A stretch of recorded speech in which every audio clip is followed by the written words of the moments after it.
Hello, I'm Joe Fitzgerald. I'm running for Harrisonburg City Council, and I approve this video for use in my campaign. Some of you may have recently seen my name when I was in the news over a controversy in the Registrar's office. I would like to tell you a little bit about that controversy and about how I got drawn into it. A lot of people feel like college students shouldn't vote here in Harrisonburg, but the law says different. And the Campaign for Change, President Obama's campaign, worked very hard to register a lot of students to vote in the presidential election in 2008. They weren't doing it out of the goodness of their hearts. They expected those people to come out and vote Democratic in the election. The Registrar's office had other ideas. And like massive resistance in the days of segregation, they seemed to have another tactic in reserve every time they tried something that didn't quite work. Now, first there were bogus warnings about non-existent financial repercussions for students registered to vote.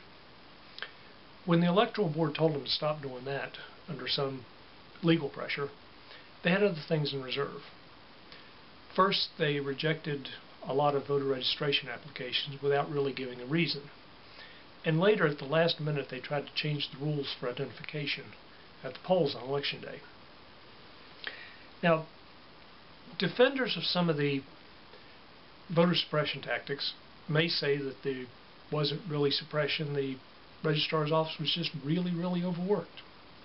Well, my wife Deb was the election judge on Election Day 2008 in the very busiest precinct in the entire Commonwealth of Virginia.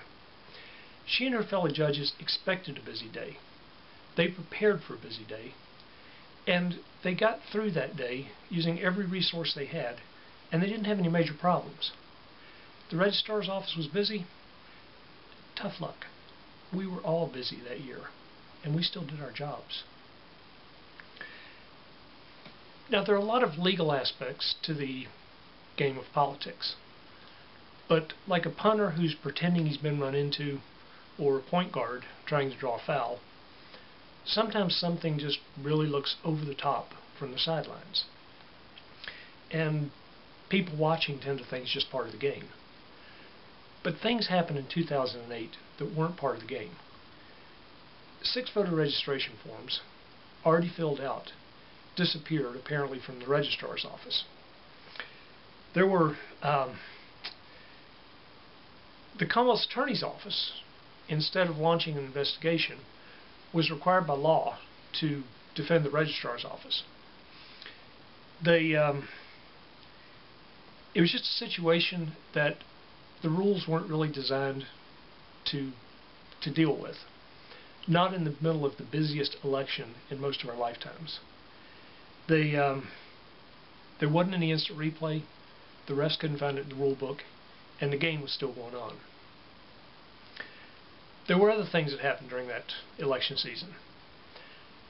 Some of you may remember that I was in the news then after there were some phone calls to my home. The caller called us obscene names, threatened the safety of my family, and that's not part of anybody's playbook.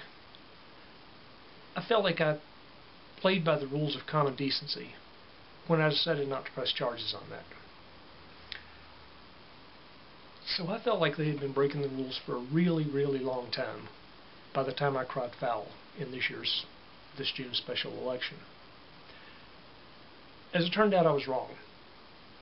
They weren't trying to suppress the votes. Nobody got threatened this time. No files disappeared this time. But they just couldn't get the machines to work.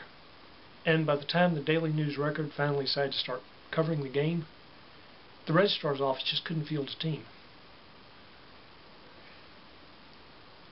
I'd like to see us play by the rules a little more in this election.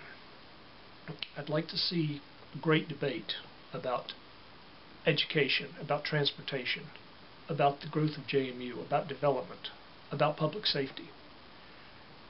I would like to see us have a good, clean campaign and a good, clean election.